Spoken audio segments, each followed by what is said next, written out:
Hey everybody, Scoutcraft here again, midweek Wednesday. Hope you're doing well. I've been scouting around the internet for a while looking for things, and you can't see anything, but lately everything has been cluttered up with this DOGE, Department of Government Efficiency, and all the wasteful spending they've been coming across. But it made me think about when I was younger, when we had to figure out how much a million was, a million. And I'll never forget, there was a school, I think it was out in Long Island, that was collecting 1,000,000 bottle caps. They wanted to show the students how much a million actually was. It was a tremendous exercise because, first of all, bottle caps were, they were prevalent back then. You could find them, but it was hard to come across as many to get 1,000,000. And it took them a while, but they finally got 1,000,000. And I remember it was on a stage of a school, and it was a tremendous amount. And people don't realize how much 1,000,000 is because you never see 1,000,000 of anything. Even if you saw $1,000,000, they're in hundreds. You don't see 1,000,000 singles. But it made me think, and I said, I wonder, it's so hard for people to grasp how much that is. And one way people put it is 1,000,000 seconds. Like if you took a second, 60 seconds in a minute, 1,000,000 seconds would be how many days? Think about that for a second.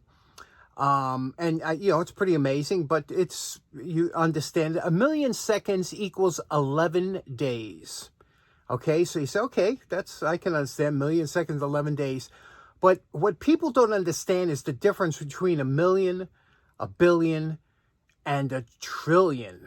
It's just huge. Now, a billion, and we just went through 1,000,000 seconds equals 11 days. How much is 1,000,000,000 seconds? Take a second and think about it. 1,000,000,000 seconds is 31 years. 31 years. Now, 1,000,000 was only 11 days. Now it's 31 years. Now, here's what blows your mind. How much is a trillion seconds in days? A trillion seconds. Just to show you how crazy it is. Are you ready for this? 317 centuries. Think about that. So when you hear that we're so many trillion in debt, it sounds like it's just a name. But man, when you think about that, you're wow. Anyway, we got a couple things to get to today, and looking forward to it. Let's get started right away. I was rewatching Monday's video, and I said, you know what I forgot to do? I forgot to do this. Do you remember I always do this to show you the finish? I didn't do that last time. I said, man, I missed out. I should have did that. Same thing with the axe. I said I should have showed the reflection because that always gives you kind of an idea where we're at. So there we go. Okay, for the first project I want to do today, since I'm down here, I want to mount, this is an exit sign. I want to mount this as kind of a nightlight and I want to put a cord on it. And I don't want to mount it, obviously, to a ceiling or to a wall. What I want to mount it on is on a plaque like this. So I'm going to see if I could reverse this exit sign this way, mount this on a piece of board here. I have this old board, and get that started today. So let's get started with that. Once we cut our piece of scrap wood here, now we have to decide which side is better. This side is actually better. There's some marks over here.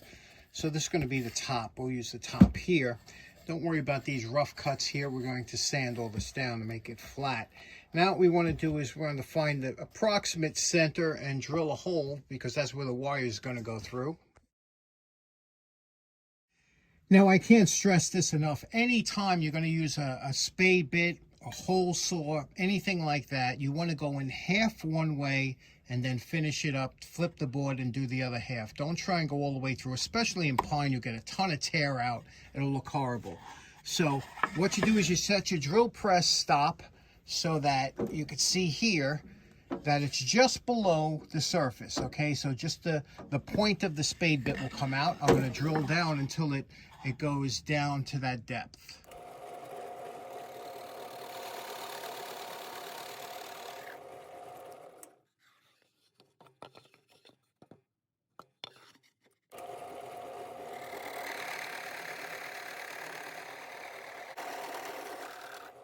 That'll leave very little tear out when you do it that way. You have a clean hole. Now, We'll also chamfer the end so it looks a little bit more professional. Now we have to come up with some legs because we want to have a little bit of a standoff off the ground so that the cord can go underneath. If you just have it flat, it's going to lay on the cord, it's going to wobble.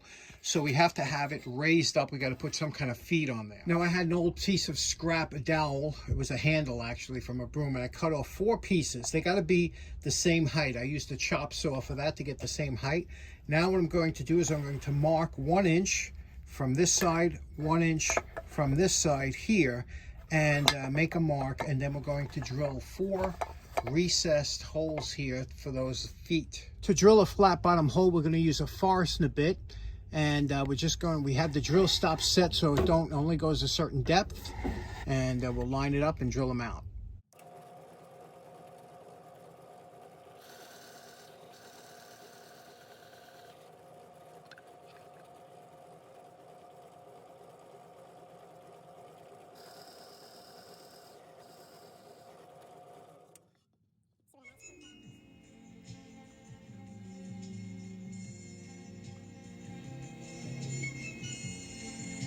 Okay, we have a little plaque. We sanded the edges. We got the feet in. You can see here, we're going to have to glue these in. These are just pressed in, but we'll glue these in, and then we'll put some stain on it, and we'll come back and finish up. Okay, while the stain and shellac is drying, now's a good time to take this apart and see if we can reverse it.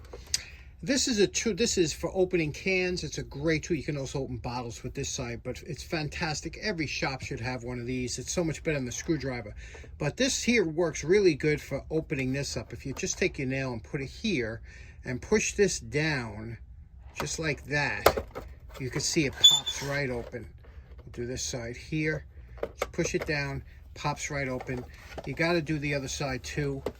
You can't just lift it up and it'll come free. But there we go. Push this down. Same over here, especially if they were put on like this. You can lift it up. Now, you can see this is the red.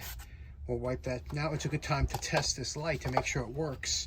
And I believe the reason that I got these cheap, I got these inexpensively, is because these batteries are, when they die, they have to be replaced. And a lot of people just go out and buy new ones rather than buy a new battery pack. Okay, I hooked up a jumper lead. Remember, there are 3 leads coming out of this. One is for 277 volts, which we don't use, the red.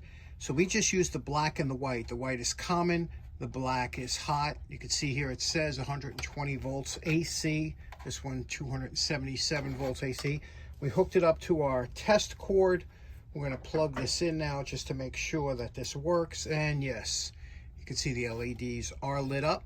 So now we'll just see if this will flip around. I thought I was going to be slick and just flip this around like this and snap it back on. But unfortunately, you could see here, the bottom of the sign are slightly, they're more in than here. You could see they don't line up. So I'm going to have to either enlarge I got to figure out what I'm going to do here. Bummer. Okay, I'm going to have to extend the slot over to each side, put a dot where I'm going to have to extend it to. Let's drill a hole. I used a center drill to make that small hole. Now I'm going to use the Dremel and enlarge that slot so this way it'll fit over that little notch. Okay, it's the next day. These are all glued. It's been stained and shellacked. 1 coat of shellac, that's all we need. It's going to be in the attic or something like that. Now I'm just going to put on this. And the reason I did this hole as big as I did in the middle is because if I'm going to pass a plug through there, it'll pass through an 1.5 inch hole with no problem in case I want to change out and swap it out or something. But there we go. Let's put it together.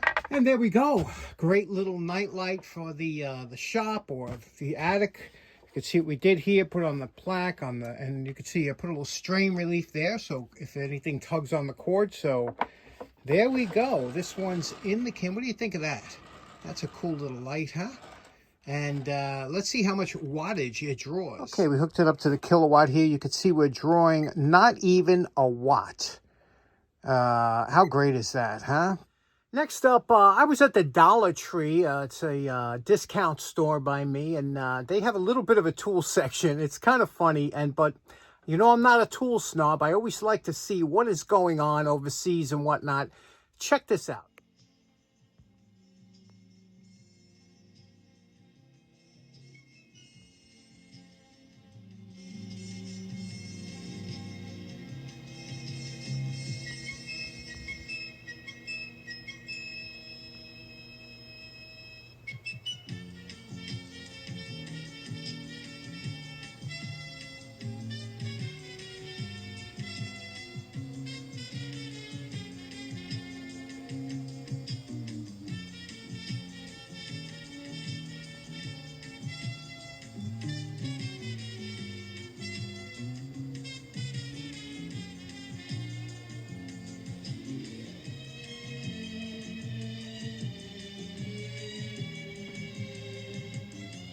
Now, like I mentioned before, by no way am I a tool snob, because when I started working with tools as a young man, I didn't have the money to buy, and I wanted to try different tools, but I didn't have the money to buy, really good tools. But you'd be surprised what you can get by, and you could learn a ton by working with inexpensive tools in the beginning. You could learn what you like and what you dislike of a feature, and you're better off. You become a better consumer when you're buying a higher end tool. Now, my buddy Rob, we all know him, a Weekend Shedhead, but Rob's a good friend of the show, has been for a while. Rob has been making tremendous strides because he found his niche. And his channel's blowing up. He's been doing a lot of Parkside tool reviews, which is a lower price tool that's usually found in different supermarkets, things like that. And so he's been reviewing those. People are going nuts over it. So it's so great to see Rob his channel blowing up. But I picked this up at Dollar General, and this here, check this out. Now, it's a $5 socket set, and I said, I have to see what they can give you for $5 socket set. I just had to see it. So here it is. This is a $5 socket set, both imperial and metric, and it also has the 3 8-point sockets, which is for square drive over here. I was shocked. I looked at this, I took it home. This is like an SK kind of knockoff. But the ratchet's good. It's fine. It's got the ball detent here. Some of the inexpensive sockets, a lot of times they don't have the notch cut away in the bottom of the socket to lock it in. But I have had no issues with this coming off of the, I'll show you here, when you put this on. It stays on, it's not coming off, and it comes off easy. I have a Craftsman set that's horrible because once you put it on, you cannot pull it off. If your hands are greasy or oily, you cannot get that off. As long as it stays on, it's fine. And I have to tell you, look, the sizes that this covers, both metric and SAE, it covers almost everything. I didn't see anything that's missing, and it goes down to a really small size. Look at that. Isn't that beautiful? And again, they're not going to be a high-end socket, but what I like about them is their 6-point. 6-point sockets are much better for gripping. Now, that means you'll have to move a little bit to place your socket onto the nut. It doesn't go on as easy as a 12-point socket, but it's much better as far as not stripping. These are pretty thin wall, good for light-duty work. I can't believe $5. What do you think of that? Okay, so in closing, little midweek project here down the shop to get the blood flowing. And let me know what you think about $5 sockets. That's pretty funny, huh? That they could do that for $5.